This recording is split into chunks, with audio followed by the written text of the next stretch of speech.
Thank you for everyone who's taken the time to join us today for Sea of Solutions 2020. And this is our partnership week for marine plastic pollution prevention.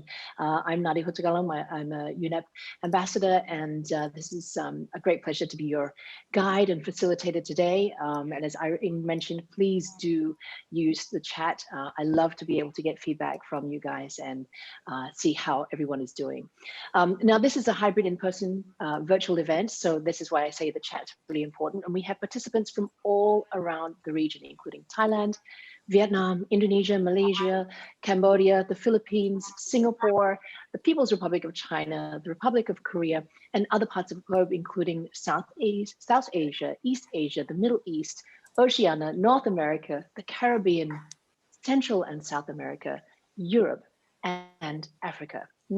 I'm not sure if I've missed anyone. If I have, and you are from a country that we have not mentioned or I have not mentioned, please do drop it into the chat so we know where you're calling in from. We'd love to see where all of our participants are from. So good morning, good afternoon, good evening, wherever you may be in the world. Now, Sea of Solutions is an annually occurring partnership event towards solving plastic pollution at source, convened by the United Nations Environment Programme, and the coordinating body of the Seas of East Asia, Sea, through the Sea Circular project supported by the government of Sweden. And Sea of Solution brings together hundreds of delegates from more than 35 countries, including government and business leaders, academia, scientists, innovators, conservationists, and community groups to come together in dialogue on solutions for marine plastic pollution. Excuse me. Now, Sea of Solutions unites seekers and providers of market transforming policy, business, and technology solutions, enabling networking among plastic value chain stakeholders to facilitate information exchange, collaboration, and partnerships that result in reduced single-use plastic production, use of alternative packaging, and increased collection for recycling. Sea of Solution provides a platform for women, local communities, and the informal sector with their work on fair payment and equal access to opportunities to help lift living standards. And we also provide a platform for youth and community to voice their concerns, present their ideas, and connect with potential mentors, partners, and donors.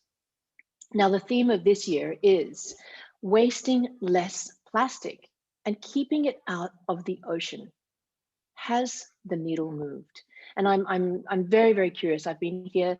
I hosted the previous year as well, and I'm very keen to see, under these circumstances, if we have indeed moved the needle, or have we just gotten far worse? Now, right now, I'd like to bring it to you a video message from Inga Andersen, our Executive Director of the United Nations Environment Programme. Hello, I'm pleased to be speaking to you in the Sea of Solutions initiative about wasting less plastic and keeping it out of the oceans.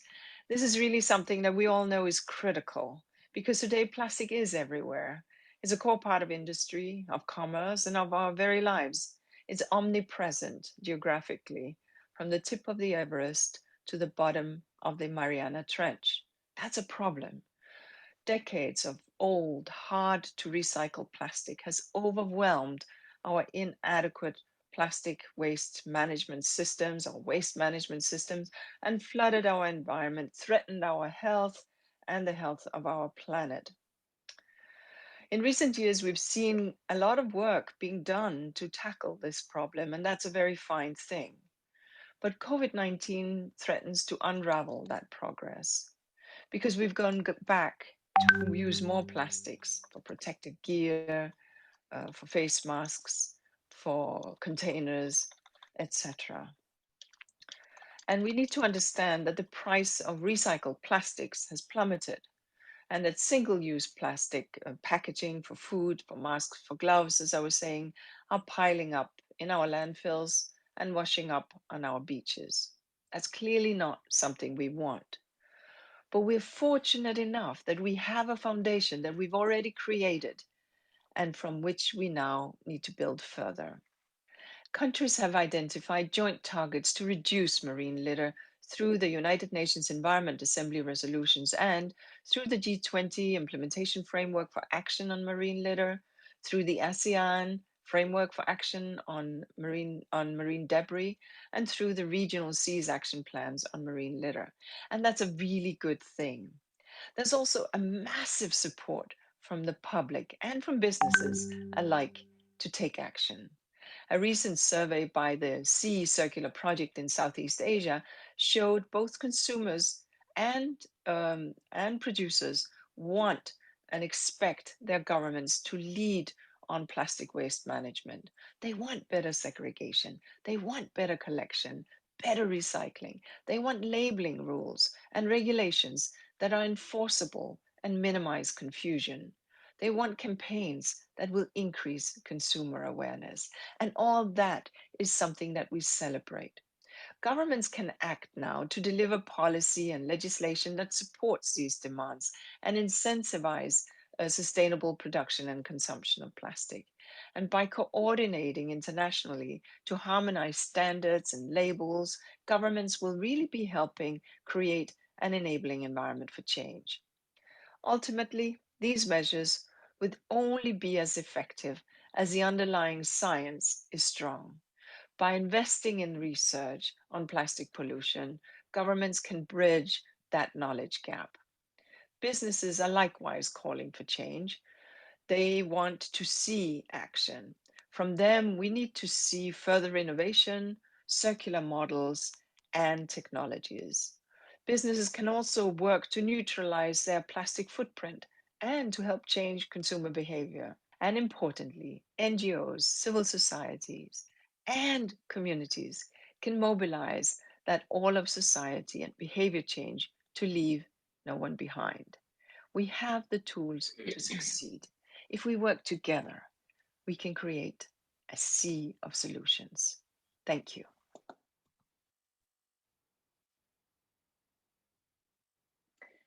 Thank you very much, Inga. It's always wonderful to hear from her. And as she mentioned, it's really about collaboration and coming together, and that we really do have the tools to be able to implement change, but that all of us play an integral role in being able to see this into fruition. We now have Ambassador His Excellency Igor Dreisman, Ambassador of the European Union to ASEAN, to give us his welcome. Thank you very much, Nadya. Good morning, distinguished colleagues, ladies and gentlemen. Thank you for allowing me to say a few words at this Sea of Solutions conference, which touches upon one of the greatest environmental challenges of our times, that is marine litter pollution. About 60 to 90% of marine litter consists of plastic. Estimates suggest that 5 to 13 million tons of plastic waste find their way into our oceans every year. And this development is accelerating, both because of the rapidly increasing amount of single-use packaging, but also because of inadequate waste management systems, which allows plastic waste to find its way into environment and oceans. COVID-19 brings along additional challenges: plastic waste from protective equipment and sanitizing, as well as food delivery and e-commerce. Economy is now needed more than ever. That means resources are used and managed in a more efficient and sustainable way. This is needed not just to reduce marine litter pollution, but to limit temperature increase to 2 degrees Celsius. In Europe, we are committed to a green transition of our economy, a necessity for our planet, but also to boost competitiveness, foster sustainable economic growth, and generate new jobs. Circular economy in the EU can create savings of €600 billion per year for businesses, equivalent to 8% of their annual turnover, creating additional 500,000 jobs and reducing carbon emissions by 450 million tons by 2030. And we are not starting from scratch. In 2015, the EU adopted an ambitious circular economy package. And in 2018, the EU agreed on an EU strategy for economy. as well as the tools to address the interface between chemicals, product, and waste legislation. One major goal is to ensure that by 2030, all plastic packaging placed on the EU market will be either reusable or recyclable. So we want to prevent plastic waste, expand recycling capacity, increase the market demand for recycled plastics, and enhance international cooperation on circular economy and marine litter prevention.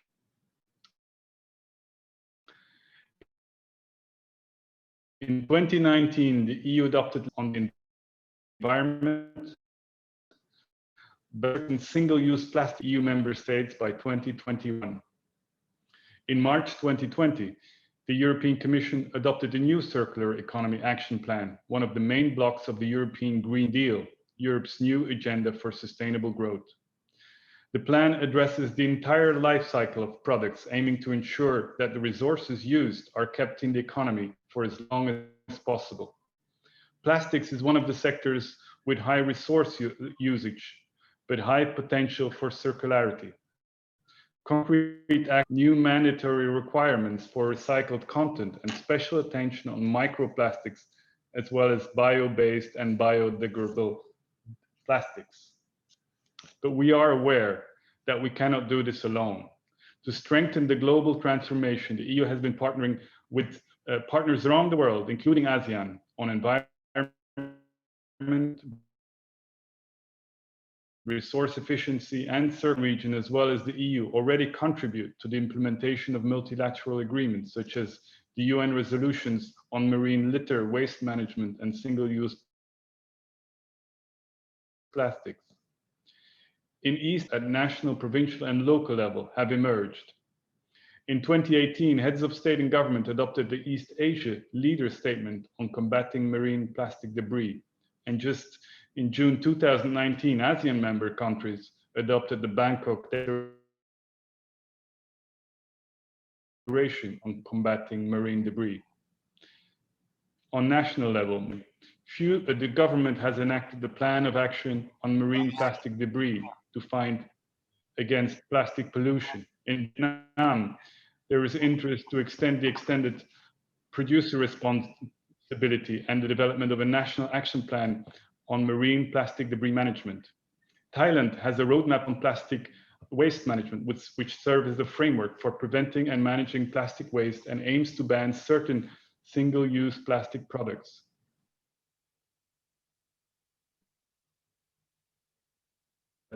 Think along the same lines as we in the EU. And we are convinced that strengthened cooperation and continuous exchange between the EU and ASEAN and other countries provides mutual opportunities and is crucial if we want to address the problem.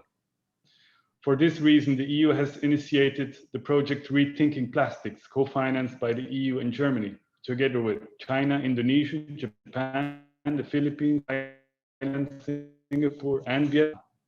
The project aims to support the transition to sustainable consumption and production of plastic to help reduce marine litter through policy dialogues and an exchange of practices and experiences. Let me just give some concrete examples. We work to reduce waste management in Phuket, to reduce plastic bags of consumption and utilization in traditional markets in Indonesia, improved ship waste management in commercial ports, for example, in the Shanghai port, fishing for, and so on and so forth. Through the project, the EU at large is very happy to partner with the Sea of Solutions event today, and in particular in the session on business models tomorrow.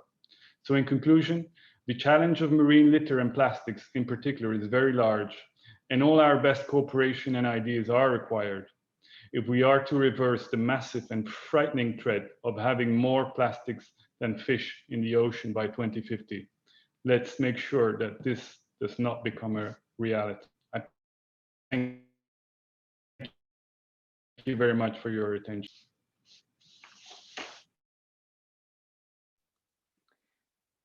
Thank you very much, Ambassador. It is wonderful to hear about all of the initiatives that are happening as a result of these partnerships between the EU and our ASEAN countries. Let's hear now from Her Excellency An Moe, the Ambassador of Sweden to Vietnam. Thank you, Nadya. Excellencies, ladies and gentlemen, we know that no single entity or country can solve the issue of plastic waste and marine litter alone. Collaboration, cooperation, and coordination are key if we are to make progress. That is why I'm satisfied to see a diverse set of stakeholders in this important event, Sea of Solutions, and also to see the commitment of countries in the region. Sea of Solutions is an annual occurring partnership event towards solving plastic pollution at source. It is part of the regional marine litter project Sea Circular that Sweden is proud to finance. I would like to extend a warm thank you to Vietnam for co-hosting this year's Sea of Solution. In this region, countries have come together through COBC and through ASEAN to adopt regional action plans and frameworks to guide coordinated action on marine litter. At the turn of the year, Vietnam adopted a national action plan for management of marine plastic litter by 2030. Other countries are developing similar plans, for example, the Philippines, Malaysia, and Thailand. This is done with technical support from a range of partners, including UNEP and COBC, through the Sea Circular projects. These are encouraging and important steps forward. At the same time, the COVID-19 pandemic has resulted in a sudden surge in the volume of plastic waste from personal protective equipment and single-use items that are considered more hygienic. The increase in the virgin plastics produced has resulted in that recyclers in the region has faced with a 50% drop in demand, and the volume of plastic collected and sorted by the informal sector has dropped by an estimated 65%. Impacts on informal waste workers and disadvantaged communities who face limited access to protective equipment and healthcare will likely worsen. We must turn this setback into a comeback. We must build back better and seize opportunities for leapfrogging to greener production, consumption, and waste management. Solutions must protect the environmental rights of remote and coastal communities, of informal waste workers, women, children, and social groups for a just and green recovery. I would like to share some examples of action from my own country, Sweden, where we have put great effort into reducing household and industrial plastic waste. First example is that we have taken action to enhance the quality of water by banning the use of microplastic in a range of cosmetic products. Secondly, Sweden has put a lot of effort into recycling schemes. Today we recycle, for example, about 89% of all PET bottles. The third example is that my government has adopted a national strategy for circular economy. It sets out the direction and ambition for a long-term and sustainable transition of Swedish society. The vision reads, a society in which resources are used efficiently in toxin-free circular flows, replacing new materials. The national effort for a circular economy will focus on sustainable production and product design, sustainable ways of consuming and using materials, products and services, toxin-free and circular ecocycles, and the circular economy as a driving force for the business sector and other actors through measures to promote innovation and circular business models. Fourthly, Swedish businesses are increasingly conscious at their plastic footprint and are encouraged to become 100% plastic neutral. There are many valuable lessons and experiences that can be shared, including through this event. I look forward to hearing of more examples of innovations, actions, sharing of experiences, and research findings during these 3 days. Sweden is also very committed to close the gaps and fragmentation in the global response to plastic pollution. We are working for a global agreement that can drive action towards a common goal long term, to be initiated at the 5th session of the United Nations Environment Assembly. The Swedish Minister of Environment and Climate Change, Mrs. Isabella Lövin, will talk about this during the high-level session on Thursday. We look forward to a continued dialogue on this. Finally, I want to thank COBC and UNEP and the government of Vietnam for organizing this important event. Let us together get a step closer to solving the plastic pollution problem in this region. Thank you. Thank you very much, Ambassador. And I'm excited also to be looking towards some of the conversations that we'll be having around innovation, because that's exactly where the solutions lie. I'd like to invite up next, introduce the Minister of Natural Resources and Environment, the Socialist Republic of Vietnam, who is the co-host of the Sea of Solutions 2020. His Excellency Tran Hong Ha, Minister of Monroe, Vietnam. Kính thưa các quý ngài, kính thưa các vị khách quý, kính thưa các quý vị đại biểu. Tôi rất vui mừng vì Việt Nam được UN Environment tin tưởng lựa chọn là quốc gia thứ hai sau hội nghị năm 2019, tổ chức hội nghị các giải pháp về nhựa khu vực các biển Đông Á 2020 hôm nay với chủ đề giảm thiểu lãng phí nhựa và giữ sạch đại dương, các hành động đến nay.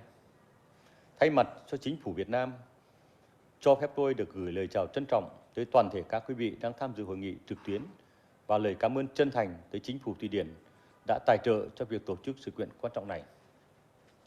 Thưa các quý vị đại biểu, các sản phẩm từ nhựa, ni lông ra đời mang lại không ít tiện ích và đã trở thành một phần không thể thiếu trong cuộc sống. Tuy nhiên, việc sản xuất và tiêu dùng sản phẩm nhựa không bền vững đã trở thành một mối đe dọa to lớn đối với hệ sinh thái và môi trường trên đất liền, khu vực ven biển cũng như đại dương của chúng ta. Theo các báo cáo và nghiên cứu gần đây, kể từ thập niên 50 của thế kỷ trước, hơn 8,3 tỷ tấn sản phẩm nhựa đã được sản xuất, sử dụng, trong đó khoảng 5.000 tỷ túi ni lông sử dụng một lần. Khoảng 60% lượng sản phẩm đó được chôn lấp hoặc thải thẳng ra môi trường. Mức tiêu thụ nhựa bình quân đầu người năm 1974 khoảng 2 kg, thì nay đã tăng lên 43 kg. Nếu xu hướng này tiếp diễn, đến năm 2050, ước tính khoảng 25 tỷ tấn nhựa được sản xuất, và theo đó khoảng 13 tỷ tấn được thải bỏ, trở thành rác thải. Theo kịch bản thông thường, đến năm 2025, ở các đại dương trên trái đất, cứ 3 tấn cá sẽ kèm theo khoảng 1 tấn rác thải. Tốc độ phân hủy trong tự nhiên diễn ra trong thời gian rất dài, xấp xỉ khoảng 400 năm hoặc hơn, nên chủ yếu là rác thải đại dương tồn tại dưới dạng các mảnh nhựa và hạt vi nhựa. Những đặc tính bền, khó phân hủy của các sản phẩm nhựa, ni lông đã và đang gây ô nhiễm môi trường, tác động trực tiếp tới sức khỏe con người và các loài động thực vật trên đất liền và đại dương. Thưa các quý vị đại biểu, vấn đề ô nhiễm chất thải nhựa và rác thải đại dương ở Việt Nam thời gian qua đã được chính phủ đặc biệt quan tâm và nỗ lực giải quyết thông qua việc đổi mới căn bản trong chính sách, pháp luật về bảo vệ môi trường và bằng những hành động thiết thực, điển hình như thông qua Luật Bảo vệ môi trường sửa đổi năm 2020, trong đó luật hóa các nội dung liên quan đến chất thải nhựa như quản lý, tái sử dụng, tái chế, xử lý và phát triển mô hình kinh tế tuần hoàn về nhựa. Ban hành kế hoạch hành động quốc gia về quản lý rác thải nhựa đại dương đến năm 2030. Bên cạnh đổi mới về chính sách, Việt Nam cũng tăng cường các hoạt động truyền thông, nâng cao nhận thức, nghiên cứu khoa học, đổi mới và chuyển giao công nghệ, và lần đầu tiên thiết lập một cơ chế đối tác cho phép doanh nghiệp sản xuất và các cơ quan chính phủ hợp tác trong giải quyết vấn đề ô nhiễm chất thải nhựa. Kính thưa các quý vị đại biểu, ô nhiễm rác thải nhựa, đặc biệt là ô nhiễm rác thải nhựa đại dương, đã trở thành vấn đề cấp bách ở phạm vi toàn quốc gia, khu vực và toàn cầu. Giảm thiểu chất thải từ nhựa được trở thành yêu cầu cấp bách ngay lúc này. Tôi cho rằng, tiếp theo những kết quả từ hội nghị năm 2019, hội nghị lần này cần xem là thời điểm cho hành động với tinh thần quyết liệt và cấp bách để giải quyết vấn đề môi trường ngày càng trở nên nghiêm trọng này. Với tinh thần như vậy, tôi kêu gọi và đề nghị các quý vị đại biểu tham dự hội nghị tập trung thảo luận một số nội dung mang tính chất giải pháp cụ thể như sau. Thứ nhất, thiết lập một khuôn khổ pháp lý và thể chế trước hết ở phạm vi quốc gia về trách nhiệm mở rộng của các nhà sản xuất, các nhà tiêu thụ các sản phẩm nhựa. Thứ hai, xây dựng hệ thống tiêu chuẩn và quy chuẩn về nhựa và vi nhựa, chuyển đổi ngành sản xuất nhựa theo hướng bền vững, đảm bảo thân thiện với môi trường, tăng cường tái chế, tái sử dụng chất thải nhựa.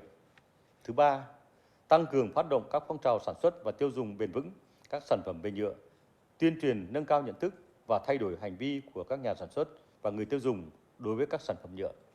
Thứ tư, thiết lập các cơ chế phù hợp cho phép nhà sản xuất nhựa tham gia trực tiếp vào các hoạt động bảo vệ môi trường trong quá trình sản xuất, đảm bảo việc sản xuất sản phẩm nhựa theo hướng bền vững. Thứ năm, gắn vấn đề ô nhiễm chất thải nhựa đại dương vào luật biển bằng các quy định cụ thể về giảm thiểu, thu gom, xử lý rác thải nhựa, tăng cường sự tham gia và đóng góp của các ngành và lĩnh vực liên quan như du lịch biển, thủy sản, giao thông biển và phát triển kinh tế biển. Thứ sáu, thiết lập một trung tâm nghiên cứu quốc tế của khu vực với sự hỗ trợ của các tổ chức quốc tế và quốc gia phát triển nhằm chia sẻ thông tin, kinh nghiệm và chuyển giao công nghệ cho giảm thiểu chất thải nhựa. Kính thưa các quý vị đại biểu, tôi mong rằng hội nghị năm nay sẽ có nhiều đổi mới, mang tính đột phá và đạt được những kết quả thiết thực, tìm ra nhiều giải pháp thiết thực, có thể chuyển thành các hành động cụ thể, đồng thời sẽ mở ra nhiều cơ hội hợp tác giữa các quốc gia trong và ngoài khu vực, các biển Đông Á trong các nỗ lực nhằm giải quyết vấn đề môi trường toàn cầu có tính hết sức cấp bách này. Nhân dịp này, tôi xin trân trọng cảm ơn sự phối hợp và hỗ trợ hiệu quả từ UN Environment và COPSI đã dành cho Việt Nam nói chung và Bộ Tài nguyên và Môi trường nói riêng trong thời gian qua và trong quá trình chuẩn bị cho hội nghị quan trọng này. Xin chúc sức khỏe các quý vị đại biểu và chúc hội nghị thành công. Xin trân trọng cảm ơn.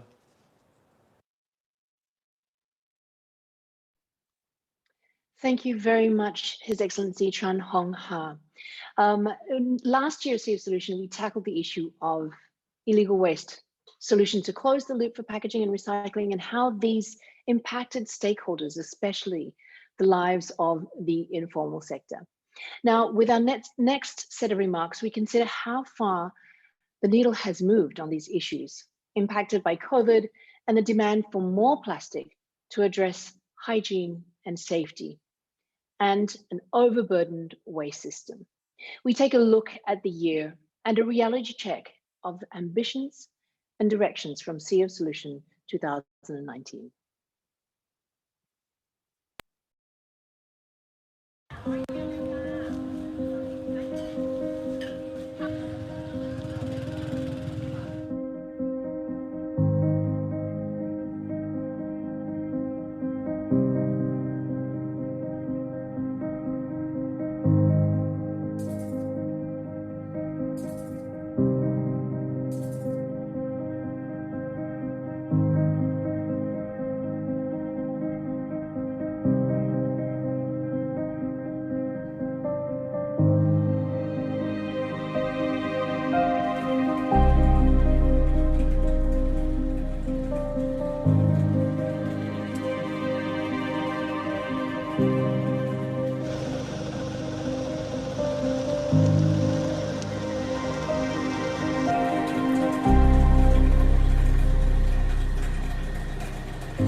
Yes, it's always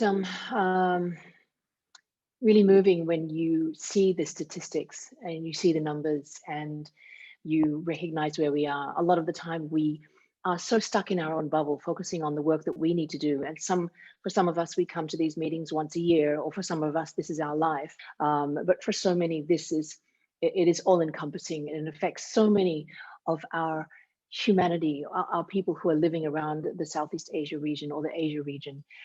So it's critical that we can actually really come together more proactively and looking at concrete outcomes. One of my favorite actually is in that redesign portion and really thinking about how we are producing products before they get to the end of their life cycle. Coming up next, I would like to welcome Rolf Payet from Basel, Stockholm, from the Rotterdam Convention Secretariat. Rolf. Thank you very much, Nadya. Excellencies, ladies and gentlemen, very good morning to you. And it's a pleasure for me to have been invited here to address you. So please allow me to express my appreciation to UNEP and COBC for giving me the opportunity to speak at this very important event.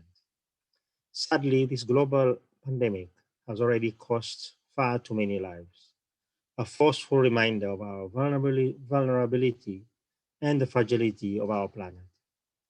Your presence today, however, demonstrates the commitment you, your country, or your organization to the plastics in the oceans issue. Indeed, the global pandemic has not only exposed our dependence on plastic, but the challenges in managing medical waste, both in medical facilities, in the industry, and in the home. The widespread use of masks, gloves, and other protective equipment, without proper consideration of sound waste management, continues to be a challenge for many countries, companies, and organizations in this region and elsewhere. Sightings of such waste is already visible along many riverways and coastal areas, as we've just seen in the short video. The Basel Convention recognized the important role it can play in reversing this tide, and with the plastic amendments, which will come into force shortly, it is expected that we will begin to see more concerted and more focused action to address this issue. Indeed, in a landmark decision in May 2019, the Conference of the Parties, that is over 188 countries, unanimously adopted the plastic waste amendments. This made the Basel Convention the first and only global legally binding instrument that currently and specifically addresses plastic waste. Thus, when the amendments become effective on the 1st of January 2021, almost all governments in the world will be bound by those new obligations. In a nutshell, direct implications of the Basel Convention plastic amendment implies that all plastic waste and mixtures of plastic waste generated by parties to the convention will be subject to the prior informed consent procedure, unless they are destined for recycling in an environmentally sound manner and almost free from contamination and other types of waste. The specified categories of plastic waste will also be subject to the convention's provisions pertaining to waste minimization and environmentally sound management. By promoting responsibility and traceability, the plastic waste amendments will create, hopefully, the necessary conditions for the global trade in plastics waste to become more transparent and indeed better regulated. By creating a legally binding framework for the export and transboundary movement of plastic waste, the plastic waste amendments will also provide a powerful incentive for the private sector, governments, and other stakeholders to strengthen their capacities for recycling, for looking at the circular approach, and hence closing the loop into the oceans and our rivers. Finally, by promoting the expansion of infrastructures for the environmentally sound management of plastic waste, the plastic waste amendment will also help create jobs and economic opportunities, not least by incentivizing innovation, such as in the design of alternatives to plastics, and the phase out of toxic additives. Of course, these amendments are only the first step, and they need to be flanked by action at various levels, in particular to strengthen the legal and institutional capacity of developing countries to implement those new obligations. Indeed, we are working very hard to support parties in this process. The Sea of Solutions 2020 is a powerful call for multi-stakeholder action to tackle the plastics crisis, especially in the Asian region. I join others in thanking and appreciating the efforts of governments in Asia to reverse this plastic tide. With millions of people depending on coastal marine resources, the Asian region is most to lose by not taking action. Indeed, we have a global pandemic to put under control, but combining efforts to address the challenges of waste management is an opportunity not to be missed. Parties to the Basel Convention also agreed on implementation of a plastic waste partnership, knowing full well countries will need support to implement those measures. And recognizing that we cannot do it alone, calls upon the private sector and other organizations to engage and provide innovative and environmentally sound solutions. We need strong partnerships if we are to tackle this issue head on. And we can achieve this by bringing together stakeholders from governments, civil society, the private sector, the community, and the academia. Although the work of the Plastic Waste Partnership has already started, there is still opportunity for many of you to join. Have we moved the needle? I would say yes and no. There is definitely political commitment and action by many, but we will not see the results anytime soon, as we have left the problem unaddressed until the final hour. Let us learn from this and not make climate change be subject to the same fate. As we look to the long day ahead in front of our screens, let us take the advantage of this opportunity to meet, discuss, exchange, and above all, commit to remove plastics from our oceans and rivers. Let us come up with concrete solutions which can serve to stimulate the work needed on the ground. With those few words, I thank you all for your attention. Thank you. Thank you very much, Rolf. And indeed, you know, sometimes such a big ship takes a long time to turn around. So the solutions are needed across all sectors of our community. So as again, I mentioned, we all are important pieces of this puzzle that must come together. Thank you very much for that, Rolf. I'd like to welcome now Belinda Ford, who is the Director of Public Affairs and Communications and Sustainability at Coca-Cola. Thank you, Nadya. I trust everyone can see me and hear me. I just wanted to thank Your Excellencies, ladies and gentlemen, for having me here again this year. I'm very happy to be participating again in this event. Last year, I shared with this forum Coca-Cola's ambitious World Without Waste vision to collect a bottle or can for everyone we sell globally by the year 2030. I also talked about our goals of ensuring that our packaging is fully recyclable and uses more recycled content. While the COVID-19 crisis has affected us all, I'm pleased to report that a year later, we've kept strongly focused on our World Without Waste priorities in partnerships with fellow businesses, government, NGOs, and civil society organizations. For example, last year I shared with this forum our pledge to begin switching green to clear PET plastic bottles for our Sprite brand, starting in the Philippines and expanding to markets across Southeast Asia. Year to date, we've already moved to clear PET packaging for 70% of our Sprite volume across the region, and we'll complete the rest of this year and into the first quarter of 2021.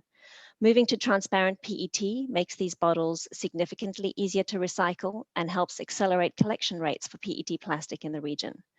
In our quest for circularity, bottles made with 100% recycled plastic are now available in 19 countries around the world, including the Philippines and also this year in Vietnam. All of this helps to show that progress towards a circular economy for PET is possible. Indeed, our local Coca-Cola businesses in Sweden, Norway, and the Netherlands have recently announced their plans to use 100% recycled PET across their entire portfolio. Here in Southeast Asia, we plan to introduce bottles made with recycled plastic materials across the region, everywhere where it's legal by the end of 2021, and we're well on the way to that progress. This is all part of the goal to use at least 50% recycled material in our bottles globally by 2030. Of course, it's not enough to move brand by brand or even company by company. If the pandemic has taught all of us anything, it's that we cannot act alone. Together with other corporate leaders, we've been busy this year supporting the establishment of multi-company packaging recovery organizations, or PROs, to drive up local collection rates in a very tailored, comprehensive, and sustainable way. We're delighted that Vietnam was the first country in Southeast Asia to launch such an organization, and we appreciate the ongoing support from the Vietnamese government. Our Coca-Cola bottling partners have also been gearing up investments in new food-grade PET bottle-to-bottle recycling facilities in two of our biggest markets in the Southeast Asian region, the Philippines and Indonesia. These two facilities will begin to come online in 2021. Despite the challenges of COVID, the Coca-Cola system intends to continue investing to close the loop locally towards a true circular economy. Speaking of investments, we are proud to be one of the founding investors in Circulate Capital, and we were happy that Circulate Capital's first investments were dispersed in Indonesia in April of this year. The investment in Indonesia is supporting a female-led company specializing in recycled bottles into flake, and it's used to produce new packaging materials and textiles. Investments like this help to support the resilience of local jobs and small businesses and are particularly crucial during this challenging time. Whether it's packaging design or packaging collection and recycling, this work matters, and we are determined to maintain a sense of urgency to drive systemic change. That's why last month, the Coca-Cola Company publicly expressed our support to the UN Treaty on Plastic Pollution, and that's why we're honored to be part of the discussion today. This is a moment for all of us to accelerate the work, the progress, and the partnership towards a circular economy in Southeast Asia. And we at Coca-Cola are fiercely committed to do this. Thank you very much to the United Nations Environment, COBC, and the Vietnamese government for hosting this event today, and we're delighted to be a part of it. Thank you. Thank you so much, Belinda. And coming up next, we have our next speaker, which is Nalani Shekhar, who is the communities and informal sector, representing the communities in the informal sector. Nalani, please. Thank you. So when we talk about informal sector, all of us have different understanding of the sector, and we just saw the film also, which showed some images of informal sector. We work exactly with a similar kind of community, and now we have made many of them to be professional service provider. So with that background, I just wanted to say the city I work in, we work in 15 cities in the state of Karnataka. The metro city, Bangalore, is where we have worked a lot. When we really look at the waste management system here, you have formal system and informal system. And formal system manages about 4,500 tons of waste a day, while informal sector is also managing 3,500 plastic trading in the city. So you can imagine how vibrant the informal sector is. One of the things that we really understood during pandemic is the formal system cannot sustain without informal system, while informal system can live on their own.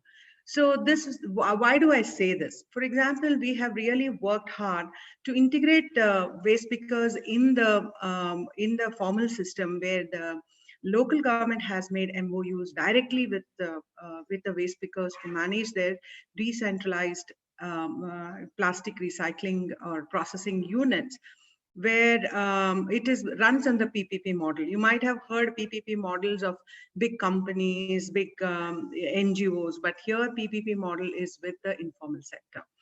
So during the pandemic, when we also believe that there is a predictable income, and with the social security is two sides of the same coin.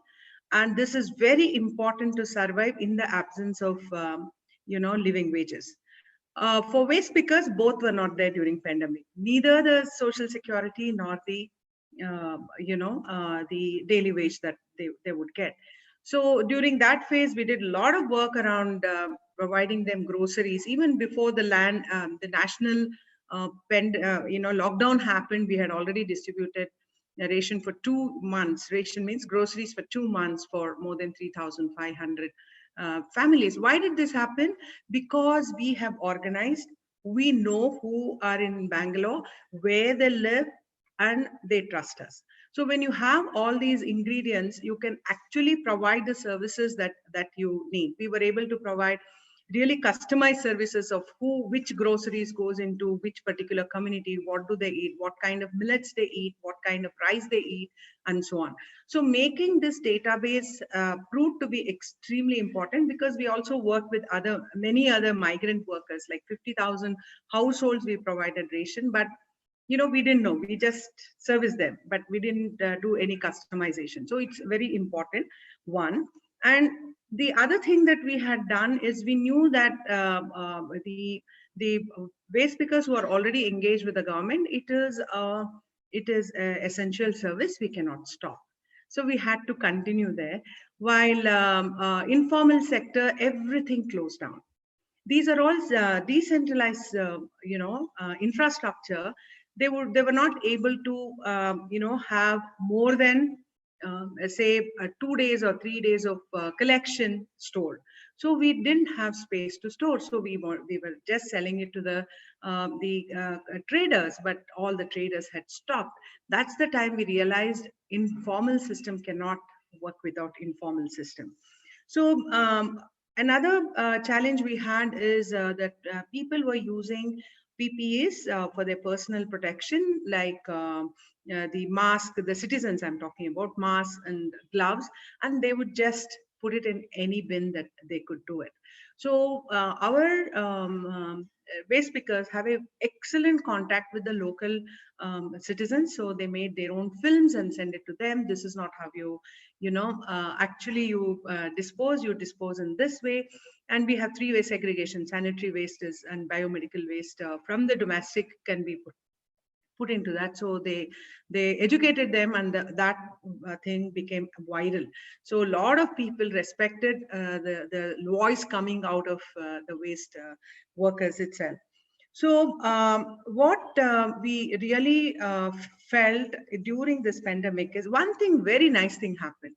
We used to tell all our waste pickers to use PPE. Everybody said, yeah, okay, next time. They never, in 25 years, I really failed to impress upon them to use PPE. But this pandemic has made a huge change. Everybody started calling us, asking, we want masks, we want, we want gloves, where can we get it? We want to wear appropriate boots, where do we get it? So this actually was positive in terms of workers' health. And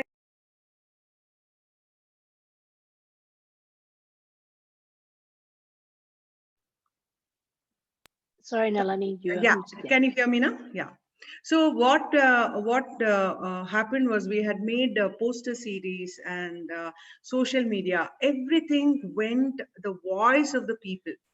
So voice of the workers, the voice who are people who are working on the field. So it was very well received, and we saw a continuous increase in use of reusable masks. We really worked on citizens to start using reusable masks that is made out of cloth, and then they can use it and wash it and reuse it. So we constantly we saw a reduction in the one-time use masks also. And we also had posters where workers are talking about, the appropriate use of mask, appropriate packing of mask, appropriate bin that it has to go to. So that also helped. And so the problem was to sell the recyclables. So there was no money for the even pay the workers. So we did a lot of work to support them. But what we understood was, if informal sector doesn't work or recycling doesn't happen in Bangalore, there'll be so much of waste on the street, nothing can happen. This is a vibrant recycling community, and we need to invest in them. Moving forward, what do you want to see? So understanding that investment has to be made in the informal sector infrastructure. In fact, the new policy that has come out of Karnataka government, where many of us were part of, we are saying 5% of the industrial land that you allocate should be kept aside for recycling by the informal sector. So that you formalize a little bit. It's formalizing for us means job. We are not looking at job. We are looking at micro entrepreneurs. We are looking at state give us infrastructure so they can run properly. They have the skills and the knowledge, and they should be running properly. The second thing that we are pushing is informal. Formal sector of collection cannot live without informal sector. And so the decentralized center actually helped. It stood time in the pandemic also. We were able to provide the services that we never stopped the services. The only problem we had was aggregation and selling of the recyclable market. A lot of people at the end of the pandemic, when it just opened up, the large aggregators came and bought the plastic at an extremely cheap amount. That is a challenge because they never got the money that they deserved.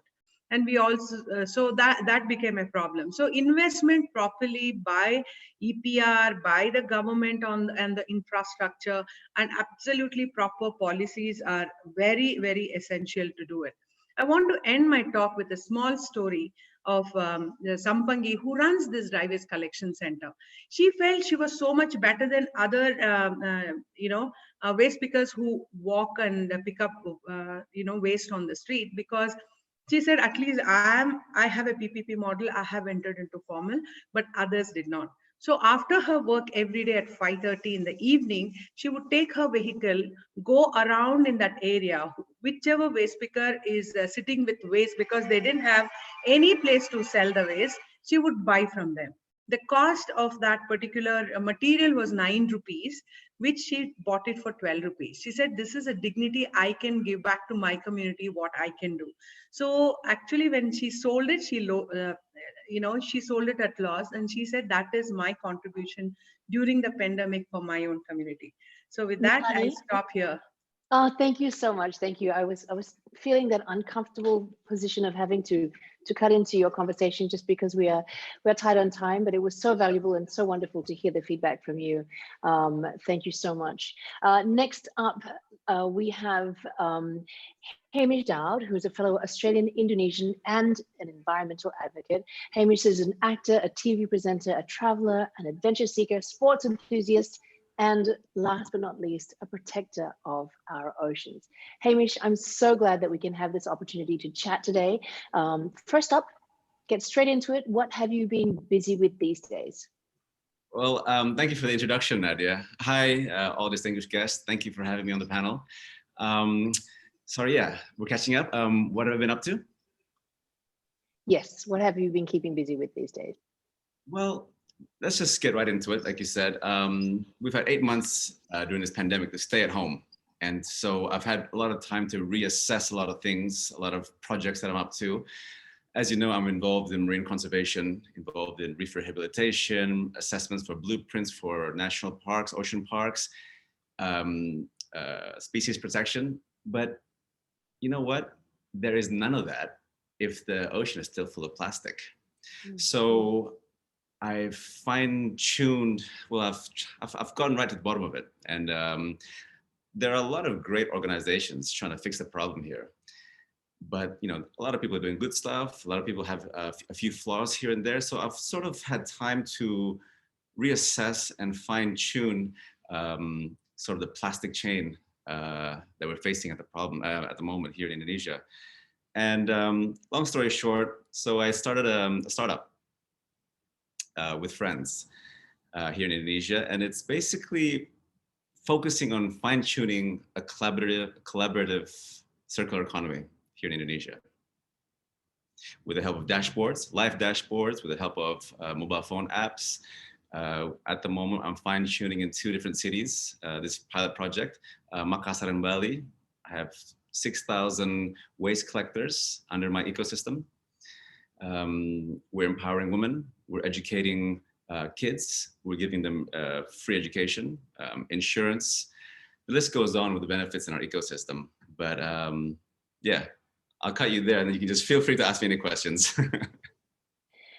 So, you've taken this time to sort of really hone a product that you think could be beneficial for the community, and it is around plastics, and it is around the whole ecosystem and the trash collecting. Could you please share with us what it is that makes Octopus, which is your platform, unique? Well, like I said, there are many other startups, many other organizations focusing on the waste problem here. However, we're an ecosystem enabler.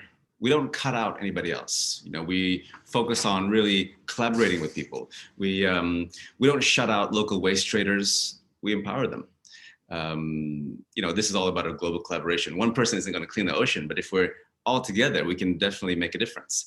Other than that, we empower women. We're, the whole health checkups, the confidence building, all simulated in an easy to use app, which is basically a solution to strengthening the circular economy. Awesome. And can you share with me one or two of your, what you consider to be your successes? I mean, everyone's benchmark of success is different, but maybe you can share with me something that's been really meaningful to you to see whether it's the value that has been brought into the lives of the traditionally called pemulungs, and you have given them a new name. So maybe you can share a little bit there. Okay.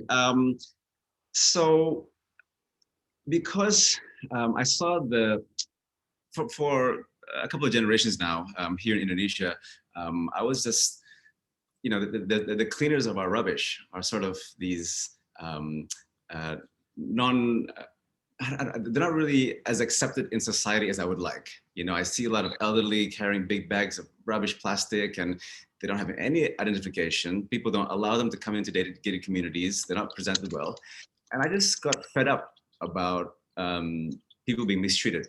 When I find that they're the ones helping us clean up the plastic issue at the moment, it's so dependent on private sectors. And these guys are really living off our plastic waste, off our trash. And so early this year, I decided to empower them. So I have a system now where I give them insurance. I educate their kids. There are a lot of people who push their kids around all day on their carts. And I decided to put together a sort of a BSc, a scholarship program for their kids. And like I said before, empowering the women that are involved. Maybe they haven't had checkups in 20 years. Maybe they haven't felt like a woman should. So decided to do that, and it's taken off right now, because at the moment, all my waste collectors are in uniform. They're presented well. I'll be providing them with, beginning of the first quarter next year, hopefully with vehicles, so they can collect even more rubbish. Nadya, like I told you actually the other day, last week, we had a record high of monthly income from our waste collectors that's on foot, taking orders from our mobile phone app, who's earning 10 times more than he did before.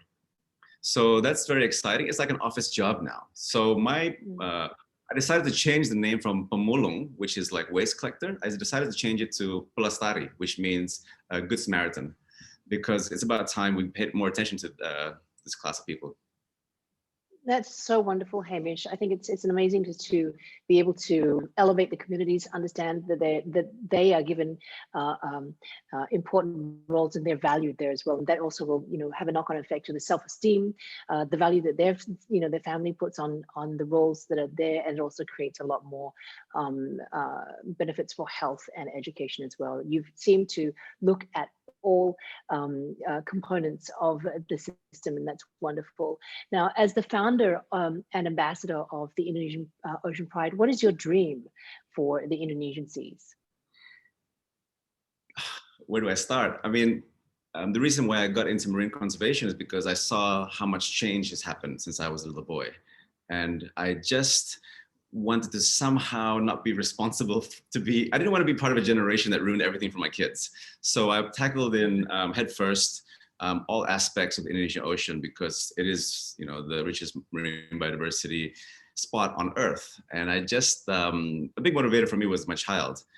Actually, I just had a daughter a couple of years ago, and it's just been something that is unfair of me to not be able to share those experiences with her. So my dream, of course, is to have a clean ocean again, man. Have a vibrant migration of different species. Have a vibrant, rich ocean once again, because I know what the ocean used to look like, and I don't see why we can't revitalize things the way they used to be. You know what? It's something that resonates with me deeply, because one